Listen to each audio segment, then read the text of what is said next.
All right. Hi, everyone. This is exciting. We're using a new platform, and so far, so good. I'm psyched to be with you. This is Caitlin Saposi Belknap. I'm Move to Amend's National Director, coming to you live from Sacramento, California, my home. As always, you can find us here normally on the last Wednesday of every month at 5 o'clock Pacific, right here on Facebook Live and Twitter, too. Move to Amend is the campaign to pass the We the People Amendment to the U.S. Constitution to make clear that corporations don't have constitutional rights and to get big money out of politics. Today, we have a bunch of news and updates, so stay put, don't go anywhere. But also, please share and retweet this live stream using the hashtags Move to Amend and hashtag Live Report for a chance to win a free t-shirt at the end of the report. We always give out prizes, and this month is a couple of our Move to Amend t-shirts at the end of the show. So the way that you can win is if you share this live feed with the hashtag Move to Amend on Facebook, or retweet this live feed with the hashtag Move to Amend on Twitter. And we'll pick one lucky winner from each of the platforms, and I'll announce them at the end. So feel free to ask me your questions anytime. I'll answer them at the end. And if you're not tuning in live and you're watching the recording, you can still ask your questions and we will respond as soon as possible. And want to give a shout out to the folks who are here. I see Joseph, hey Alex, and hey Lisa. Feel free to say hey and where you're tuning in from. So first up is our corporate rule news, and there's a lot to cover today.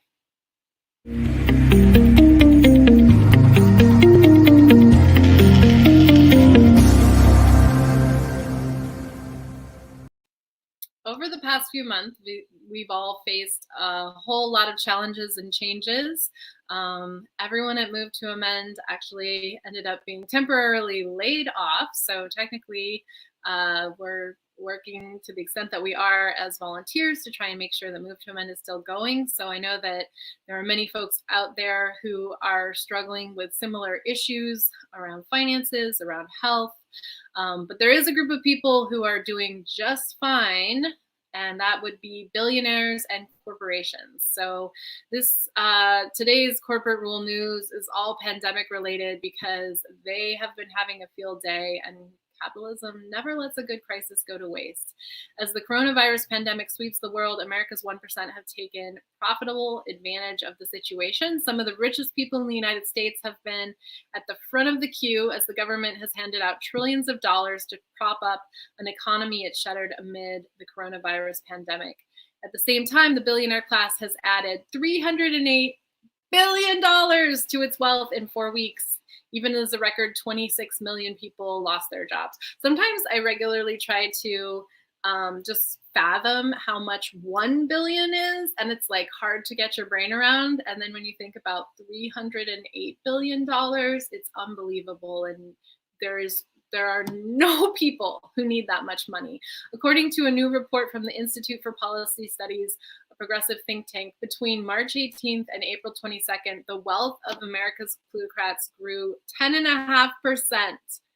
Does that at all sound like your experience? Because it's certainly not mine, as I went to pay my mortgage and literally had $150 left at the end in the bank account. Luckily, unemployment, I think, will be coming in, so it's okay. But I mean, this is outrageous. The billionaire bonanza comes as a flotilla of big businesses, millionaires, and billionaires sail through loopholes on a $349 billion bailout meant to save hard-hit small businesses. But about 150 public companies managed to bag more than $600 million in forgivable loans before the funds ran out. Just having a field day at the expense of all the rest of us.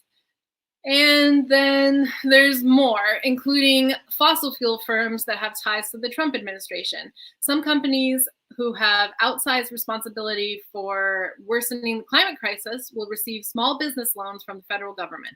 So far, fossil fuel firms have taken at least $50 million that will probably never be paid back. From that money, 28 million of it is going to 3 coal companies, all that have ties to the Trump administration. Hallador Energy Company, an Indiana-based coal company, which hired Trump's first EPA administrator, Scott Pruitt, as a lobbyist, said it received a $10 million loan from the Small Business Administration under the Paycheck Protection Program. Let's see. I'm going to reconnect this because, I might have done something that's going to take me. Oh, no. All right. I don't know quite what to do about this. Alfonso, I'm going to stop for 1 second just because it looks like we got disconnected from Twitter here. And so, Alfonso, are you seeing that? Is there any way that you can reconnect us? You can maybe give me a thumbs up if yes. Otherwise, maybe I should troubleshoot it. I don't know. I was so excited about our new technology, but then it looks like Twitter went down, which I've never had happen before.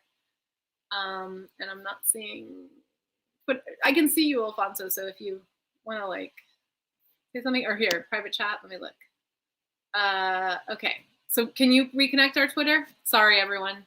This is a bummer, but we'll figure it out. Okay, it's reconnected. All right. When I click this link, it takes me to like log back into Twitter. That's no good. All right. So let's go back to the theft and pillaging of our environment by fossil fuel corporations. So Hallador Energy Company, an Indiana-based coal company which hired Trump's first EPA administrator, Scott Pruitt, as a lobbyist, said it received a $10 million loan from the Small Business Administration under the Paycheck Protection Program. They are not a small business. The coal mining company Rhino Resources, which was formerly run by Trump's Mine Safety and Health Administration head, David Zatazalo, is receiving $10 million as well. And coal firm Ramanco Resources, whose CEO Randy Atkins is on the Energy Department's National Coal Council, is getting $8 million, The Guardian reported.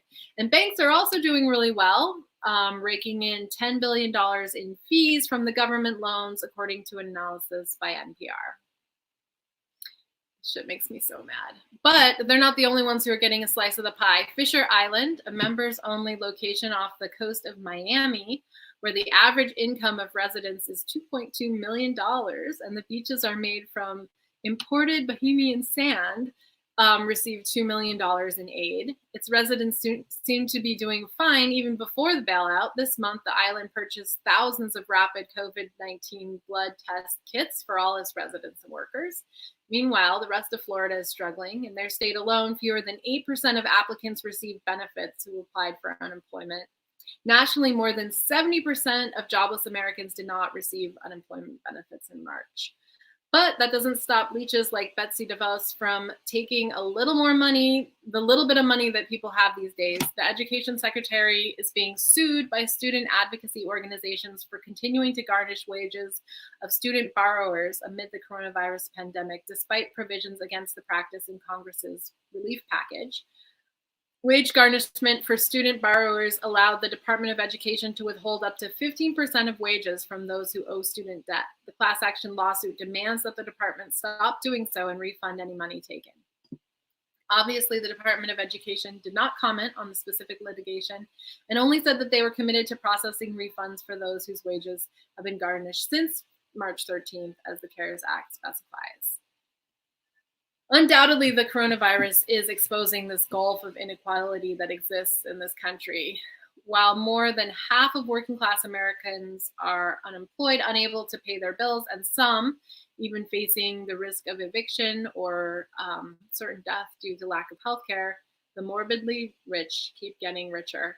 Just look at how many U.S. companies like Caterpillar, Levi Strauss, Stanley Black & Decker, the World Wrestling Entertainment Corporation are still rewarding shareholders, while thousands of their recently laid off workers are filing for unemployment. These 5 companies paid a combined $700 million to shareholders while cutting jobs and closing plants. Even the president's son-in-law, Jared Kushner, is making a pretty penny. Kushner Costs, the real estate firm owned by the Kushner family, has received about $800 million in federally backed debt to buy apartments in Virginia and Maryland, the company's biggest purchase in a decade. Jared Kushner divested ownership in many of the company's assets to close family members when he joined the government. But still, The arrangement increases the government's exposure to Kushner costs at the same time that its former chief executive officer is one of the most powerful people working in the White House. But who cares about conflict of interest here, right? And as American families are struggling, war profiteers are requesting their own bailout. The National Defense Industrial Association, a trade group for the arms industry, typically asks the Pentagon to speed up contracts and awards for $160 billion in unobligated Department of Defense funds to its companies, which will involve pushing money out the door without even the most modest level of due diligence. The defense industry has asked for and received a lot in this time of soaring cases of disease and death. While there is undoubtedly a role for the giant weapons makers and for the Pentagon to play in this crisis, they have shown themselves to be anything but effective lead institutions in the response to this moment. It's time for the military-industrial complex to truly pay back an American public that has been beyond generous to it, and maybe we should just get rid of it. It isn't so. How does all of this make you feel? Have to spend a good bit of time staying up to date, and then also a good bit of time trying not to have to take it all in all at once, because it is just maddening. Meanwhile, where is our government? They put all this money together. It's going to the wrong people and organizations. The rest of us are out left high and dry. And I have to say that even, progressives in Congress are not really using any of the power that they have to leverage demands for real people. So this whole situation really shows us, if we didn't already know, how messed up things are. The current system is designed to take away from those that have less and give it to those that already have too much. I mean, literally like an unfathomable amount of money was already in the hands of these billionaires, and now they just have more. They're never going to be able to spend it in their lifetimes. They're never going to be able to give it to anyone that they know who can spend it all in their lifetimes. It's just a sickness. So with more people working from home, or in some places not currently working, we really need to find ways to come together to exercise our power. And also we're going to have to figure out how to be creative in ways that we haven't really had to do before. And Move to Amend, we don't have all the solutions, but we're certainly committed to that, because we can't go back to normal when this is over, and we also can't allow this to keep happening. And so it makes it really hard when we can't all get into the streets, of course. But I also have more faith in the working people of this country than anyone else to come together and figure out what to do. So you're listening to Move to Amend's monthly live report. I'm Caitlin Saposi-Belknap, Move to Amend's National Director. Move to Amend is the campaign to pass the We the People Amendment to the U.S. Constitution to make clear that corporations don't have constitutional rights and to get big money out of politics. You can ask me your questions anytime. I'll answer them at the end. Remember that if you help us share this stream on Facebook or Twitter using the hashtag Move to Amend, we will pick one person from each platform and give away a free t-shirt at the end of this show. Next up is updates from the Move to Amend campaign.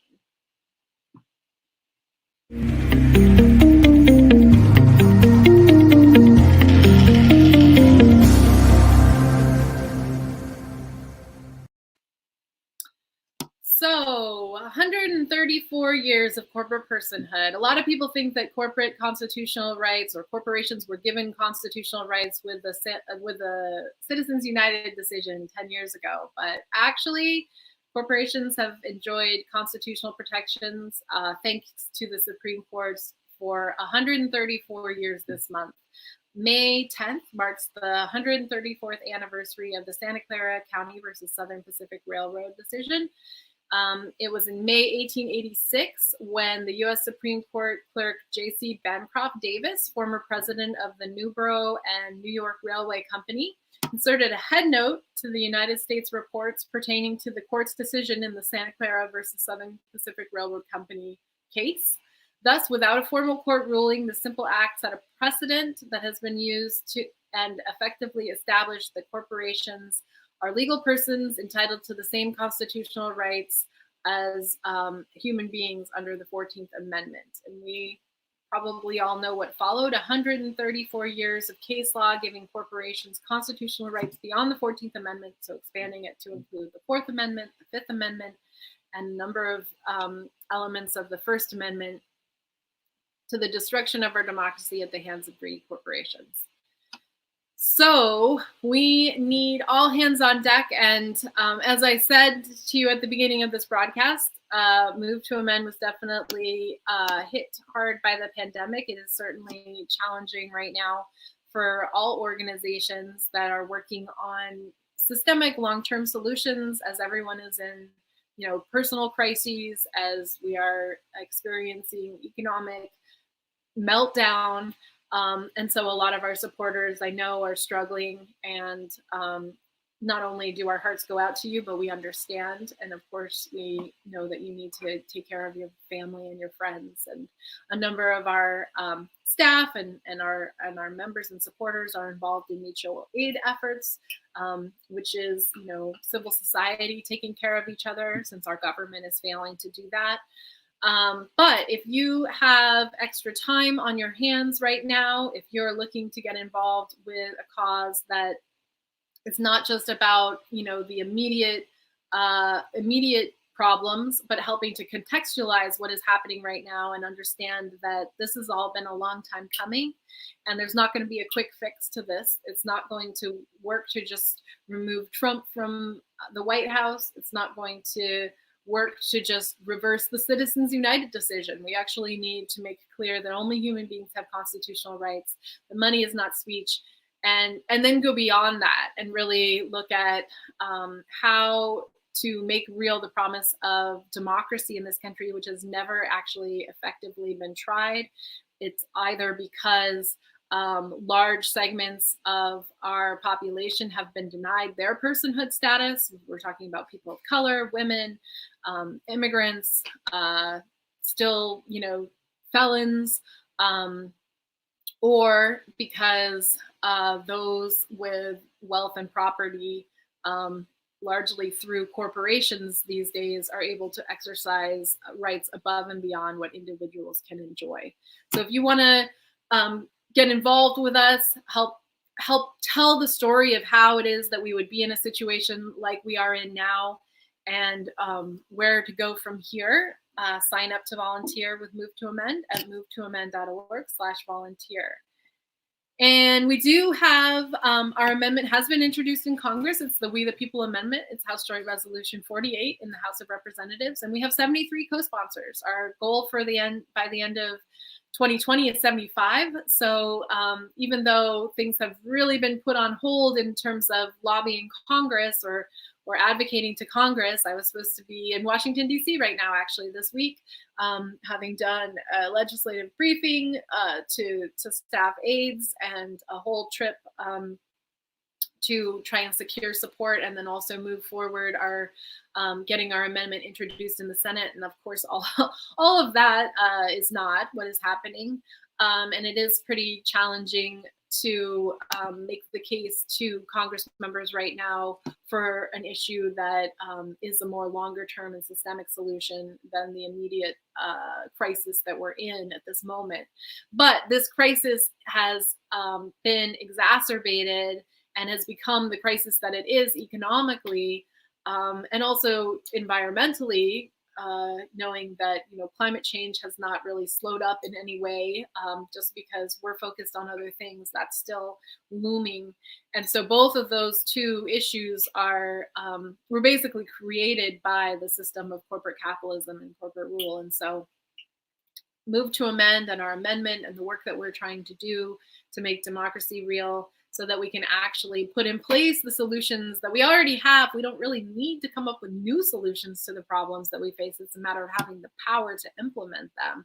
And all of that obviously ties in with the work that we're doing. And so it is a challenge, but we ask you to nonetheless call your representatives now and encourage them to sign on to the We the People Amendment, and we'll continue to work on that.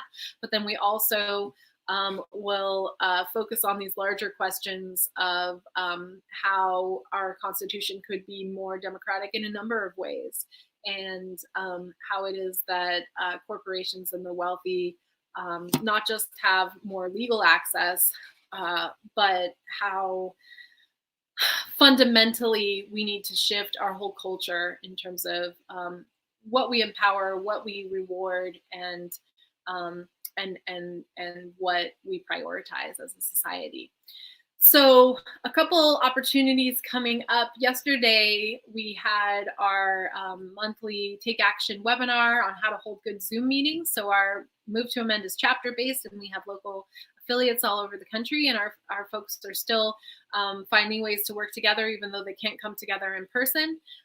So happy to that Zoom training will be available on our YouTube channel and on our website. And I'm sure it would be useful to others doing organizing, even if it's not focused on Move to Amend. And then a heads up that next month, our Take Action webinar will be getting organizational endorsements for the We the People Amendment. So if you're involved with any other organization, we would love to work with you to work together and to get support for the We the People Amendment. This amendment really connects to almost every issue, because like I said, whether you're working, whether your focus is on healthcare or the environment or the prison industrial complex or trying to stop endless wars, all of that has a connection to corporate rule and our lack of democracy. And the We the People Amendment would help further all of those causes and just about every other one as well. So let's find ways to connect and work together. And we invite you to join us for our webinar on June 2nd. You can RSVP now. And we also had coming together on April 28th for, like I said, it took us a little while to kind of adjust to the economic situation, figure out how to take care of our staff, and make sure that they were going to be okay. And frankly, that's still in process. But we did have a community call that we held with what we call our new Move to Amend community, and that recording is available if folks weren't able to join us. We had an open conversation where we talked about the things that people are worried about right now, the information that we think is most critical for people to have, and really connected kind of people's individual situation to the larger social, economic, and political system, and goings on right now. And so sorry if you weren't able to join us, but feel free to check out the recording. We're also putting together, Move to Amend travels the country regularly doing what we call barnstorming tours. Those are speaking events where we educate, inspire, action, and identify local organizers to work with Move to Amend on furthering the We the People Amendment in local communities, because we really, our theory of change is rooted in grassroots organizing. And so these events are always free and open to the public. And now that we can't come together in person, we're offering these remote presentations via online, via Zoom and other platforms. And so these presentations can happen anywhere. We will probably be holding some just kind of generally to educate new folks and bring new folks in. Again, there's a lot of historical context for kind of how we got to this moment, and we think it's really important to understand that to figure out where we go from here. But in addition, again, if you're part of another local group, we'd be happy to do a presentation customized for your group on the issue that you work on. Or if you would like to start a Move to Amend group in your community, we would be happy to work with you to do a local specific presentation. Obviously, it'll still be over the internet, but we can bring together folks in your community who are connected with Move to Amend, maybe people that too, bring folks together and talk about how to get started organizing and building towards creating a local group in your community. So if you're interested in a barnstorming stop, you can email us at barnstorming@movetoamend.org, and we'd love to connect with you and make it happen. We're also launching a program, I guess you could call it, on social media, Why I Moved to Amend, which will give folks an opportunity to talk about why you believe that we need to pass the We the People Amendment. So if you would like to get involved with that, we're asking folks to make a video, and the best way to do that would be to contact Millie, who is our outreach coordinator. Again, remember that everybody at this point at the national level is a volunteer. So, but Millie at movetoamend.org would be the best way to reach out and let us know why you moved to amend. And now more than ever, we definitely could use your help. So I know that there are some people out there who, I haven't gotten a stimulus check. I know that some people have, though. And I know that when you do, if you do, there are some folks who are still working and who don't necessarily need those extra funds and who are making donations to support either mutual aid happening in their community, groups that they support and care about. So we'd ask you to include Move to Amend in that, and to potentially, our suggestion would be to make a donation to Move to Amend, kind of for the systemic long-term work, and then match that donation to somebody, to a group locally who is working to do direct relief for folks. And that way you're supporting the short-term and the long-term change. Also want to invite everyone to participate in our 28th Amendment Alliance, which is a way to set some goals for yourself to help further the move to amend.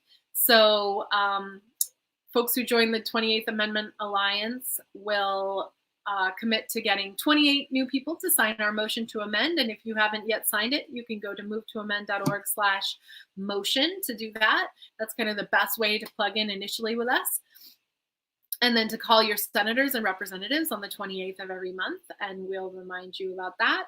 And then to become a Move to Amend monthly sustainer at an amount of your choosing. We would suggest $28 a month. That's what I give.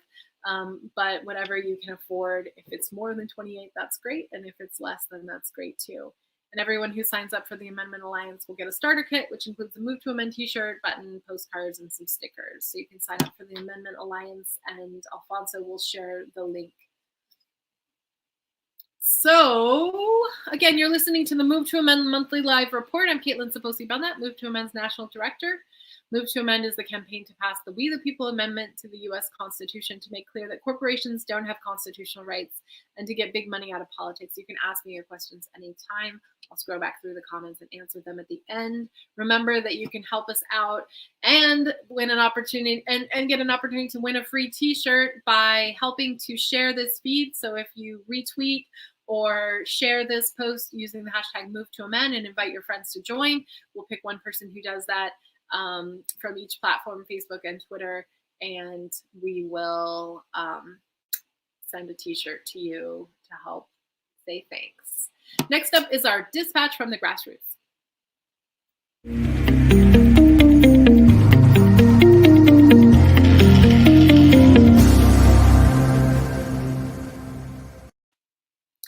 So I'm going to start off with some sad news. One of our long-term volunteers who was instrumental in both the creation of the Los Angeles Move to Amend affiliate and the campaign that followed. Los Angeles was one of the very first cities to pass a Move to Amend resolution, and this was in large part because of the work of Ann Porter, who just recently passed away.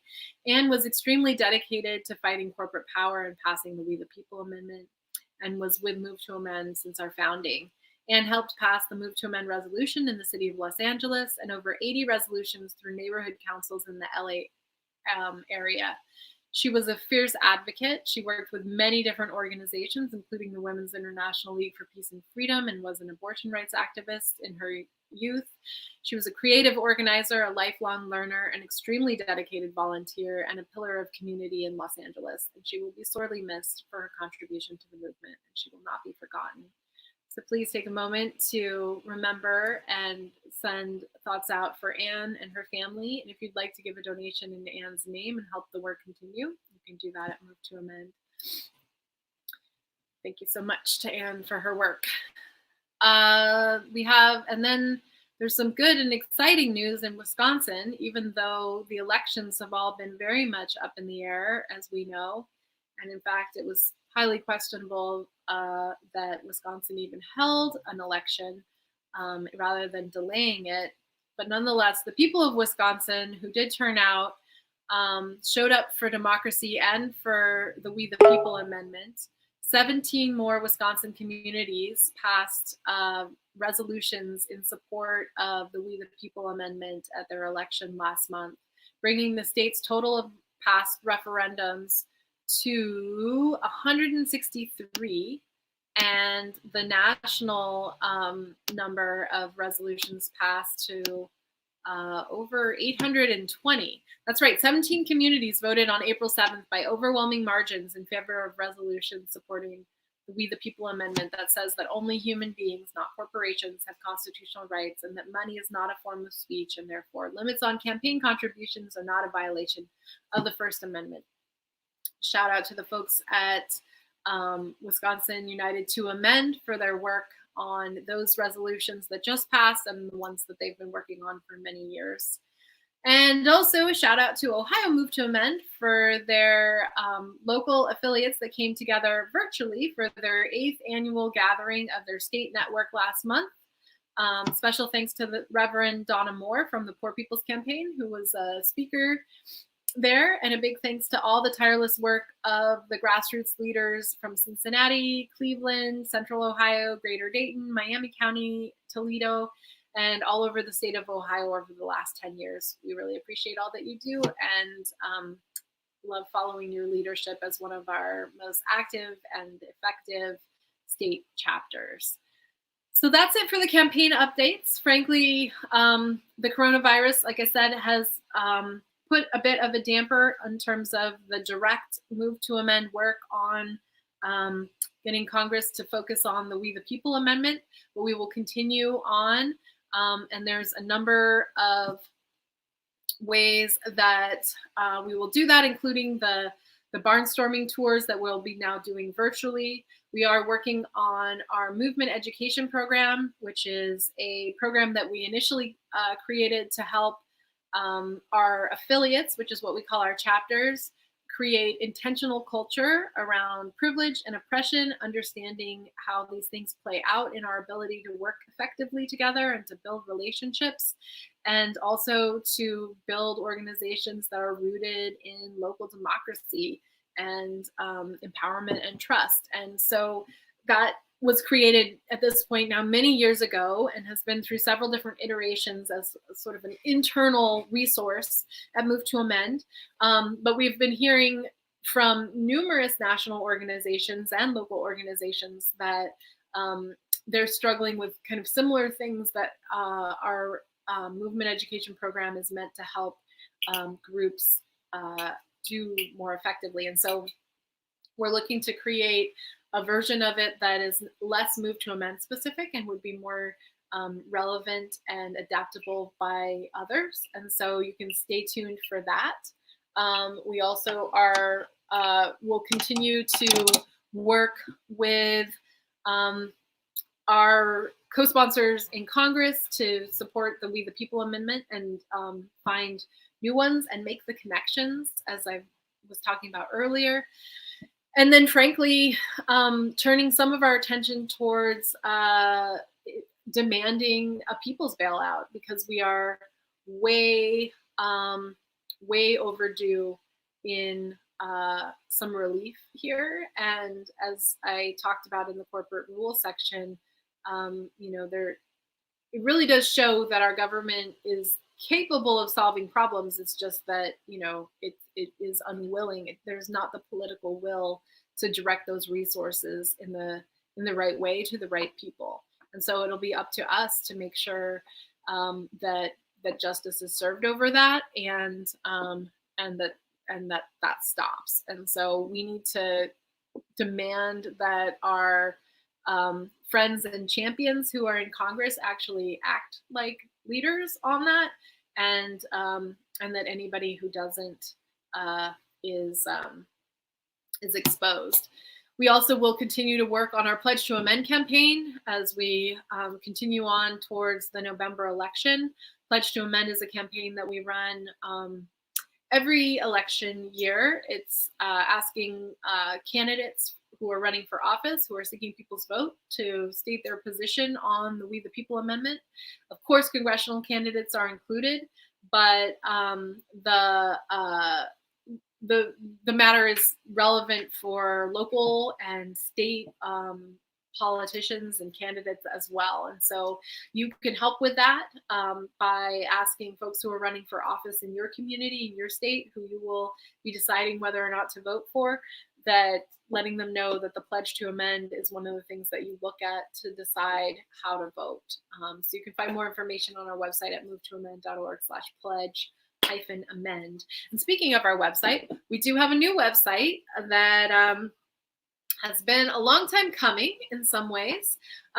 We had a bit of a delay as we worked to switch over our database and rebuild our website so that now it is mobile friendly, and with a refresh, we have a ton of resources that we have developed over the last 10 years, but in some ways almost kind of too many. So we've done some consolidation to make it easier.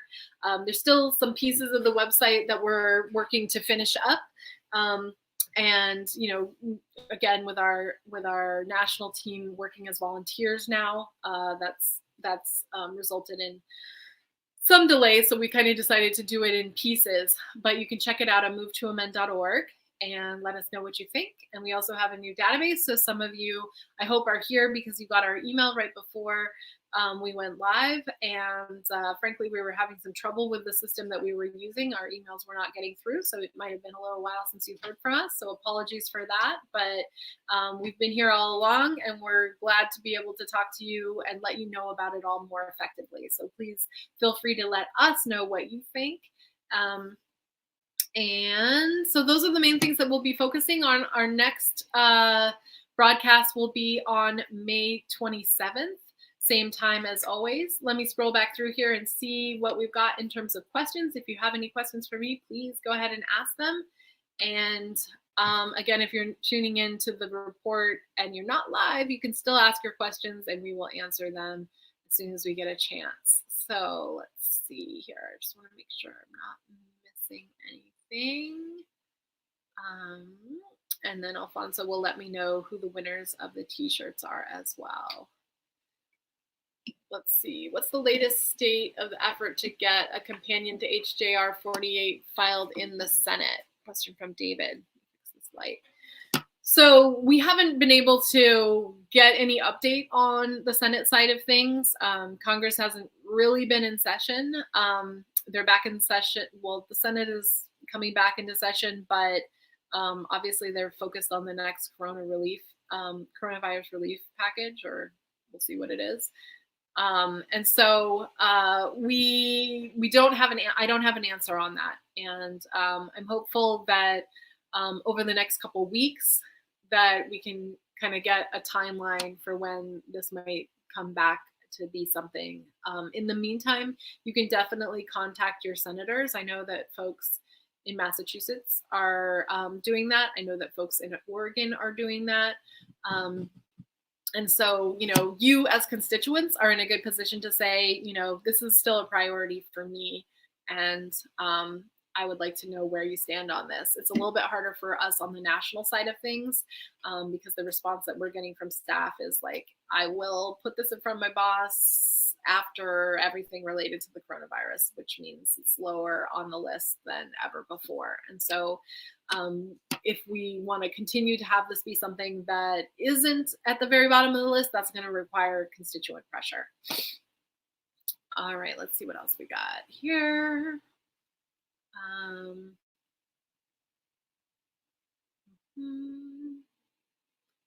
Just reading the comments. Oh, let's see, here's a question.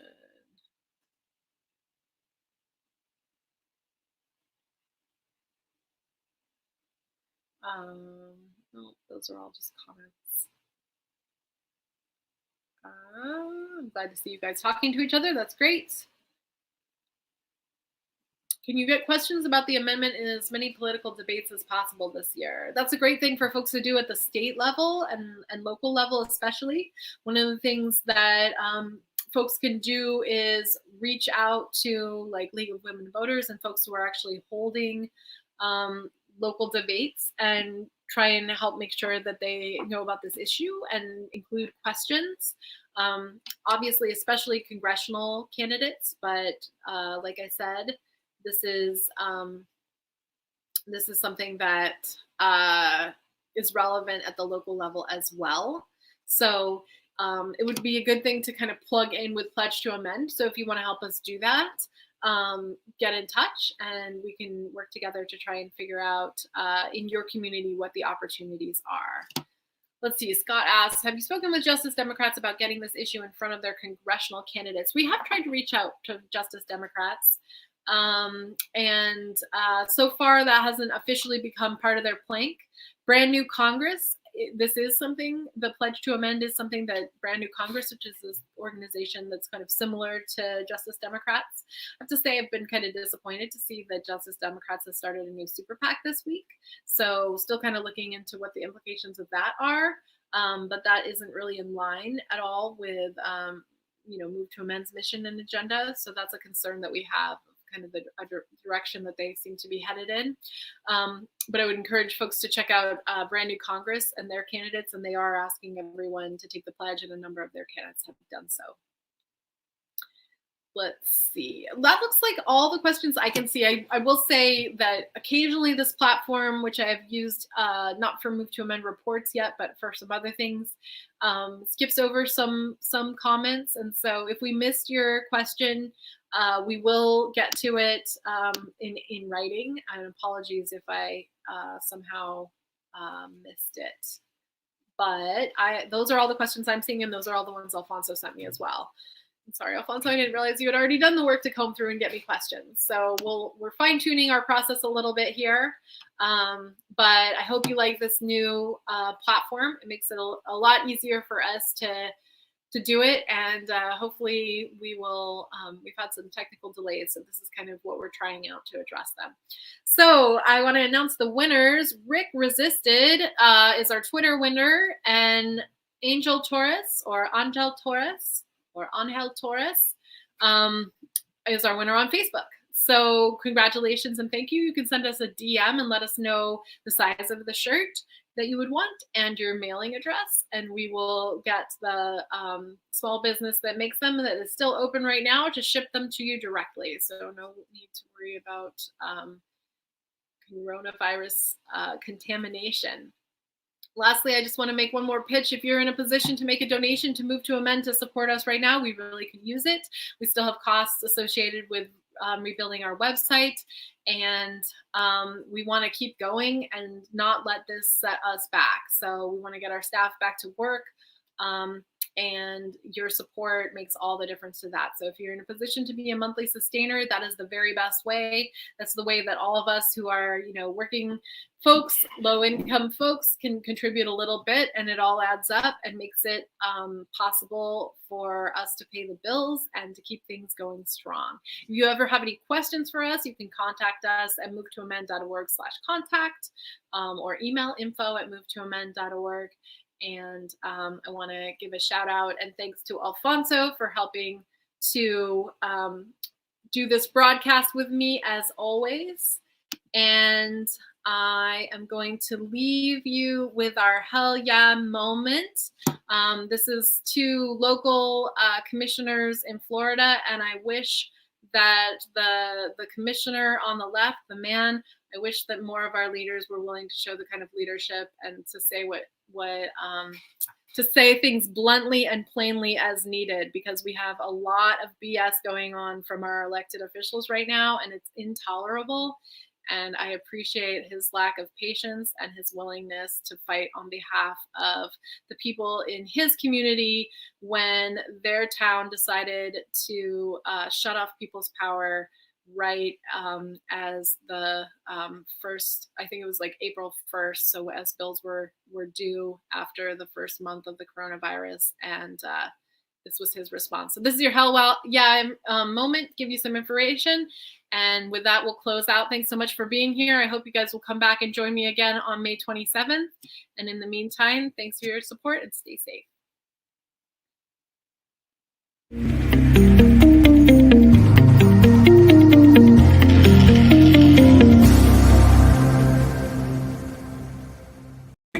off people's utilities this week and made them pay what could have been their last check to us to turn their lights on in a global health pandemic. But you don't care about that and you didn't want to meet. Can we do better? There's always things that pop up that we can do better on, and I call the question. I'm sorry, that's not how this works. We each have an opportunity to speak 5 minutes. I thought we did. Yeah, the question's been called.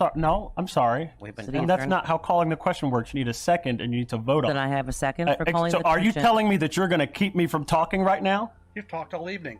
Look here. You're calling me disrespectful because I've interrupted people, but this gentleman has turned off people's lights in the middle of a global health pandemic. That's what that gentleman did. Point of order. And you think I'm disrespectful for interrupting? Point of order. This gentleman has had the ability to do any number of things. We could have banned large gatherings. We could have closed the beach. We could have put a moratorium on utility shutoffs. I recessed. Also not within your power, and the attorney has held that that's true. I recessed the meeting. You came up with new rules at the beginning of the meeting, and then you didn't even want to follow the rules that you came up with. And you took advantage. This is a banana republic is what you're turning this place into with your so-called leadership. Does a recess mean that we will be... Yes. Camera on that? I don't care anything about this. On that? I don't care anything about this. We should have been talking about this last week. Can we... We cut off people's utilities this week and made them pay what could have been their last check to us to turn their lights on in a global health pandemic. But you don't care about that and you didn't want to meet. But every other year you go around and beg people for their votes. Can we explain But the you recess? care more about your relationship with that guy than you care about the relationship with the people who don't go to work in this building. Order! You were done. You're done. You're done. Disrespectful. It's disrespectful is what you've done to the working people in this city. I didn't do anything. You failed to act. I didn't do anything. When you're a leader, you failed to act. You said you didn't do anything. You failed to act. When you had an opportunity. Party for state.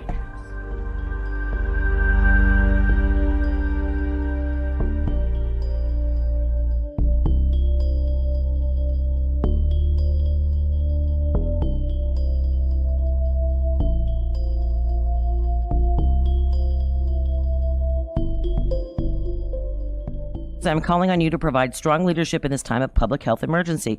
Please declare a state of emergency for the city of Lake Worth Beach and achieve the following: enacting a moratorium on utility shutoffs, curtail Operation Red Tag, extend paid emergency leave to city employees who must be out of work, ban gatherings of large groups of people, mandate the restaurants and bars operate at half capacity or use emergency powers to shut them down completely.